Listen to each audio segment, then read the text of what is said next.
Hello అండి, నమస్తే. నేను ఈరోజు కొరమేను ఇగురు తయారు చేయబోతున్నాను. ఈ కూర చాలా సింపుల్గా టేస్టీగా ఉంటుంది. చివరి వరకు స్కిప్ చేయకుండా చూడండి.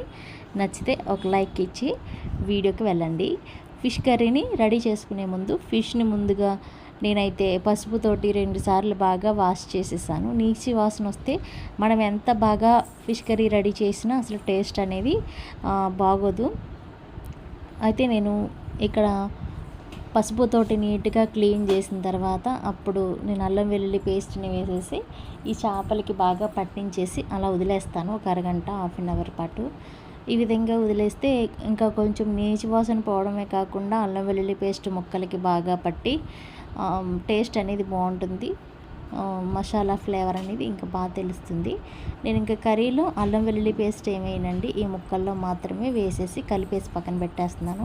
ఫిష్ కర్రీ చేసినప్పుడు ఎక్కువ మసాలాలు హెవీగా గ్రేవీ కోసం అవి ఇవి వాడకుండా సింపుల్గా ఆనియన్ తోటి సింపుల్గా వెల్లుల్లిపాయ వేసుకుని ఇగురు వేసుకుంటేనే ఎంతో టేస్టీగా ఉంటుందండి.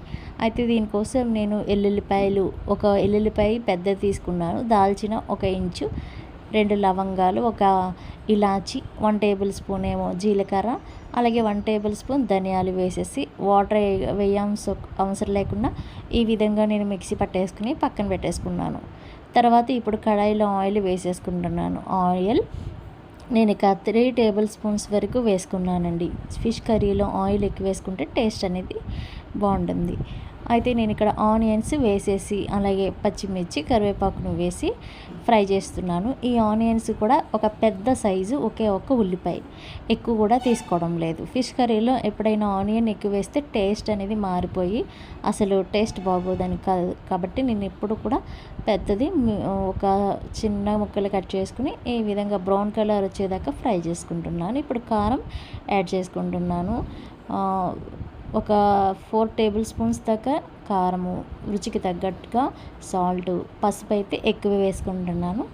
ఇప్పుడు ముందుగా అల్లం వెల్లుల్లి పేస్ట్ కలిపేసి పెట్టుకున్నాము కదండి, ఆ ముక్కల్ని వేసేసి ఇప్పుడు గరిటెతోటి ముక్కలు మెత్తబడకముందే ఉప్పు కారాలు అలాగే మొత్తం బాగా కలిసేటట్టు కలిపేసుకోవాలి. ఇలా కలుపుకున్నప్పుడు కారం సరిపడిందా లేదా అనేసి తెలుస్తుంది. ఈ కర్రీలో నేను పసుపు ఎక్కువ యాడ్ చేశాను, కారం కూడా ఎక్కువ యాడ్ చేశాను. అయితే స్పైసీగా తినాలి అనుకున్న వాళ్ళు ఇంకా కొంచెం యాడ్ చేసుకోవచ్చు. మాకైతే ఇది కరెక్ట్గా సరిపోతుంది. కొన్ని కారాలు ఘాటుగా ఉంటాయి, కొన్ని కారం అయితే ఘాటు తక్కువగా ఉంటుంది కాబట్టి దాన్ని బట్టి అడ్జస్ట్మెంట్ చేసుకోవాలి. ఇక్కడ వాటర్ ముక్క ములిగేంత వరకు వేసేసుకొని వీడియోలో చూపిస్తున్నట్టుగా క్లాత్ తోటి కలిపేసుకోవాలి.